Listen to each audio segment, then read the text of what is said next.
day, sir. I'm Isabel Okamis, first year criminology from section Charlie 2.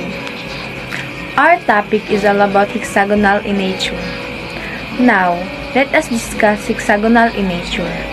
A hexagon is said to be a regular hexagon if the length of all the sides is equal and the measure of all the interior angles are the same. Also, the internal angle is equal to 120 degrees. The regular hexagon consists of 6 symmetrical lines and rotational symmetry of order of 6. Attributes of a hexagon. It must be a plane figure. It must enclose a space. It must have 6 straight sides. It must have 6 interior angles that each measure has 120 degree and some to 720 degree. It must have 6 exterior angles that each measure 72 degree and some to 360 degree. Good day, sir. I am Gamaliel C. Golies, first year criminology from section Charlie 2. What math concept is fully discussed in your assigned video? The math concept that discussed is all about the golden ratio. What is about this concept?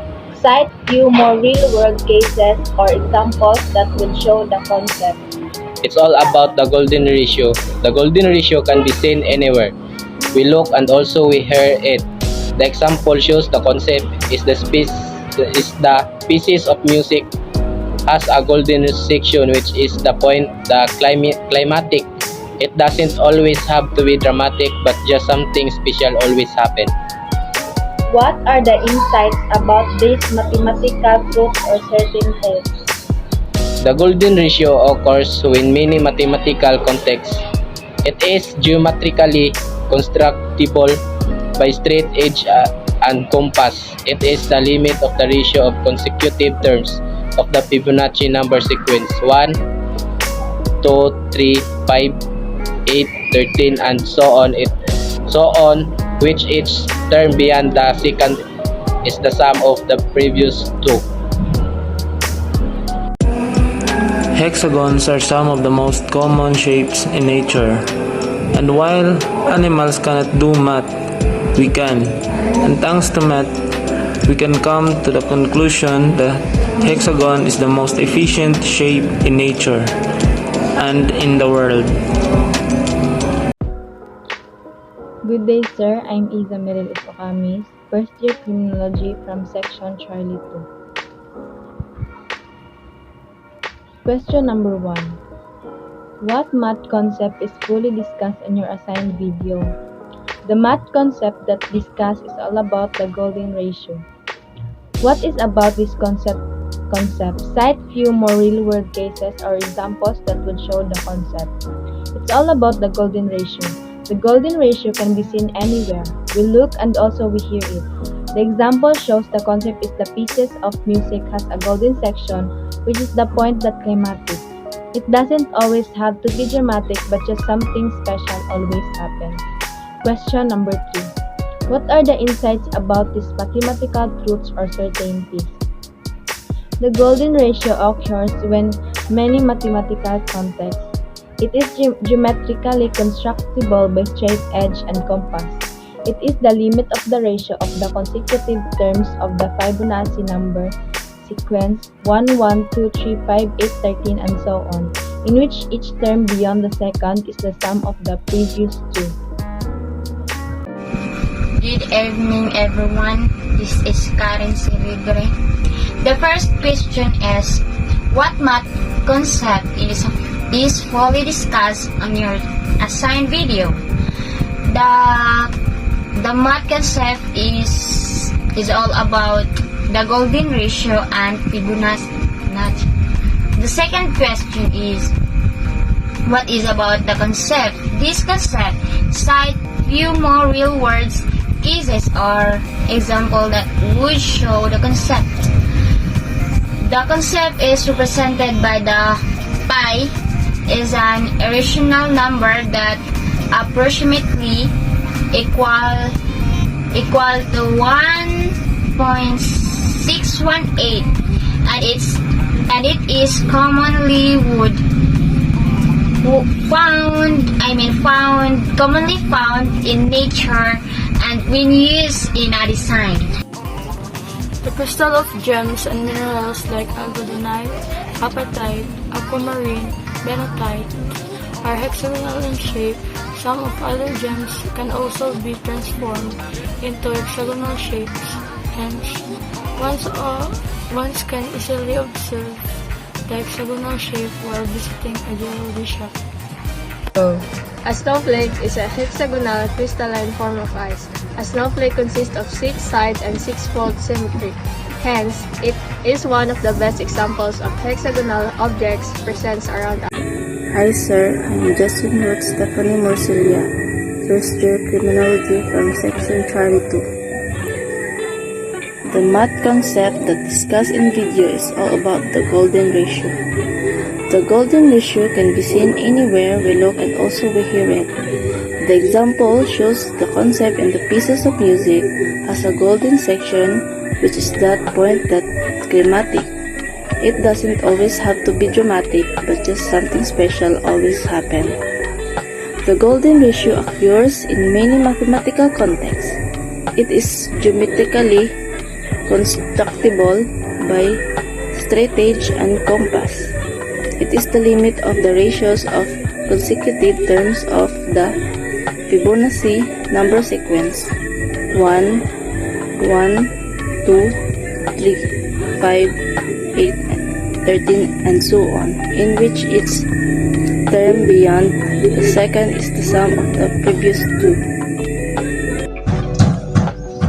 The most obvious natural hexagon is the honeycomb, the geometrically perfect home for bees and their honey.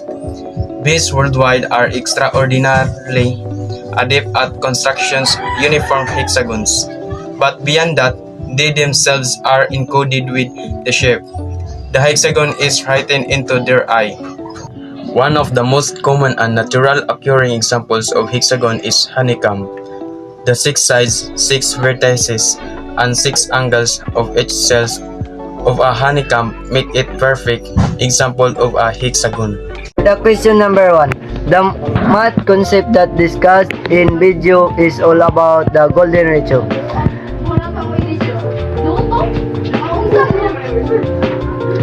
The second question. It's all about the golden ratio. The golden ratio can be seen anywhere we look at. Also, we heard it. The example shows the concept is the pieces of music has be a golden section, which are that point that climatic. It's does always have to be dramatic, but just something special always happen. The question number 3. The golden ratio course is in many mathematical contexts. It is a geometric constructible by straight knowledge and compass. It is the limit of the ratio of consecutive terms of the Fibonacci number sequence 1, 1, 2, 3, 5, 8, 13, and so on, in which is term bind. The second is the son of the previous two. Hi sir, good evening. The math concept discussed in the video is all about the golden ratio.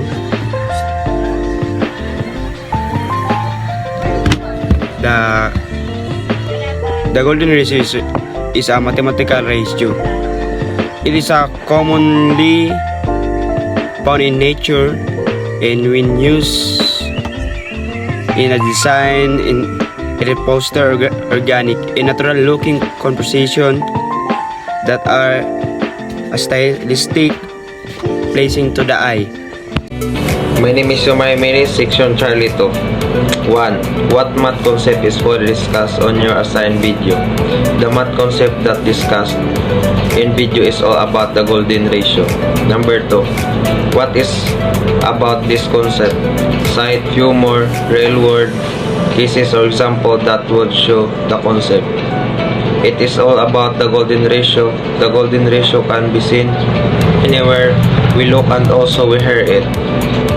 The example shows the concept. It is a species of music has a golden section, which it is the point that climatic, it doesn't always have to be dramatic, but just something special always happen.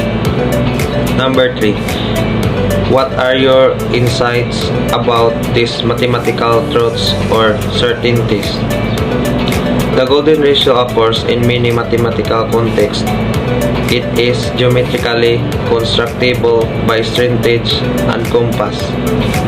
It is the limit of ratios of consecutive terms of the Fibonacci number sequence 1, 1, 2, 3, 5, 8, 13, and so on, in which each term beyond the second is the sum of the previous two.